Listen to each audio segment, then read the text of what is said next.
projet prochainement. Mais après, rien n'est interprété par un projet américain, interprété par Vanessa. Cette semaine, j'ai eu une discussion avec un étudiant de l'école à propos des types de travaux qui étaient proposés dans l'art contemporain, genre professionnel, et dans l'art qui a été pratiqué par les étudiants.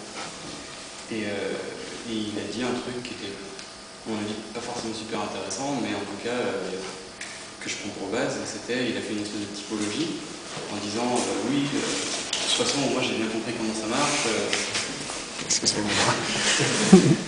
Il y a deux styles d'art contemporain aujourd'hui. Il y a d'un côté les formalistes et de l'autre côté les conceptuels. Alors les formalistes, ils font des belles choses et ils n'ont rien à dire, et les conceptuels, ils font des trucs avec des idées, et puis au final, c'est moche. Donc, ouais, c'est super, je sais pas.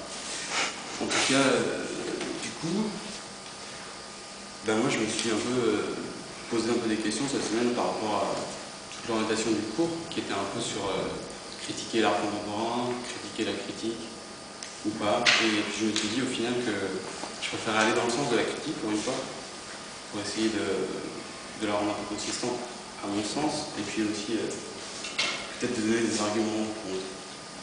Donc voilà, je vais vous lire mon texte. La critique est facile concernant l'art contemporain. C'est parce que l'art contemporain est souvent facile. À quoi bon défendre un domaine où le professionnalisme ne se distingue de l'amateurisme que par un excès d'emphase? La typologie que je vais présenter est chargée de présenter les défauts bien connus de ce qui constitue l'art, après Marcel Duchamp. Depuis, en effet, aucune révolte n'a de sens, car la révolte elle-même est devenue constitutive de l'académisme pur. Quelle différence entre un étudiant d'art et un artiste? Le corps social rémunéré par l'art ne connaît aucun critère suffisant permettant de répondre. Voilà. Donc,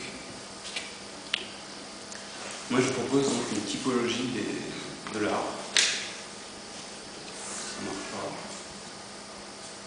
Ou en fait une autopsie ou quelque chose comme ça.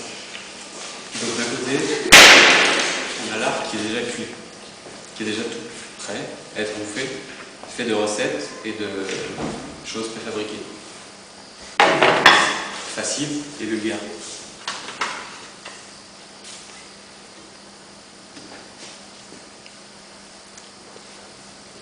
Un peu plus passéiste peut-être, mais tout aussi efficace. On a l'art cru, qui est facile et visqueux, informe. Là, je pense vraiment au surréalisme et à ce genre de choses. Pas de forme, pas de signification prédominante.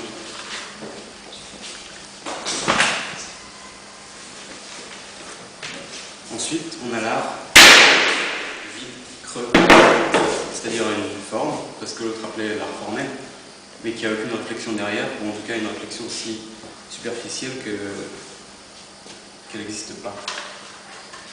Et enfin,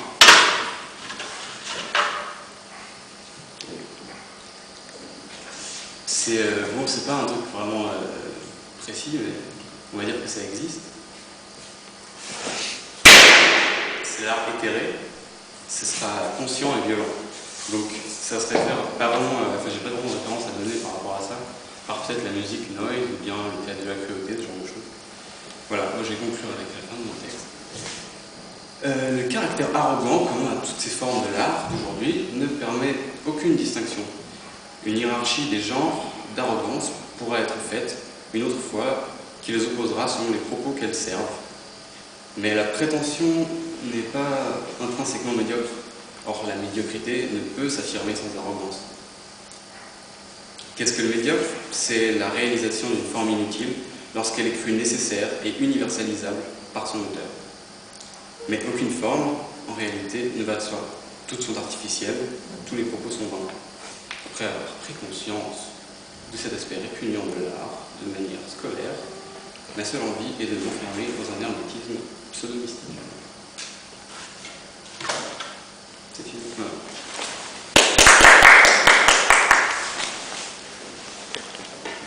Trop du chant.